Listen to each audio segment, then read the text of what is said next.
భాను వచ్చాడు. రామదాసు మీరు బియ్యం బస్తాల లారీలో లోడ్ చేయండి. అలాగే గోవిందు మీరంతా రండి. రమ్మన్నారంట. ఇంతకు ముందే వియ్యపురాలు వేంకుడు గారు వచ్చారు. వంశపారంపర్యంగా మన ఇంట్లో నుంచి మంగళసూత్రం వెళ్తేనే ఈ ఊళ్ళో ఏ పెళ్ళైనా సాగడం అనేది ఆనవాయితీ. కానీ ఈ రోజు మీ ఇంట్లో నుంచి ఒకరి పెళ్లికి వస్తే మా ఇంట్లో పెళ్లి ఆగుతుందని ఒకరి చేత మాట్లాడాల్సి వచ్చింది. రోజు మాధవికి జరిగిన అన్యాయమే ఈ రోజు నా కూతురికి జరగచ్చు కదా అని వియ్యపురాలు నిలదీశారు. ఆవిడ అడిగిందంటూ న్యాయం ఉందిగా. ఈయన గారి బుద్ధి ఎప్పుడు ఎలా మారుతుందో ఎవరికి తెలుసు.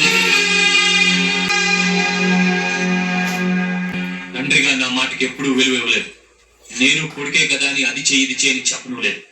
కానీ ఇప్పుడు ఒక మాట ఏమన్నా అడుగుతున్నాను. కనీసం అదైనా చేస్తారో లేదో చెప్పమని. ఏం చేయమంటారు చెప్పండి. మీ కూతురు పెళ్లి జరుగుతుందని వియ్యపురాలకు మాట ఇచ్చాను. నా మాట నిలబట్టమని చెప్పాను. మిగిలిన కొడుకులెత్తరు నా వంశ గౌరవం కాపాడుతుంది. ఈయన గారు వాళ్ళు పుట్టాడన్న సంతోషం తప్ప ఏ సంతోషం లేదు. ఇదే వారికి చివరి అవకాశం. నా గౌరవం కాపాడేవాడే నా కొడుకు. నా కొడుకుగా ఉండాలనుకుంటారో లేదో నిర్ణయించుకో.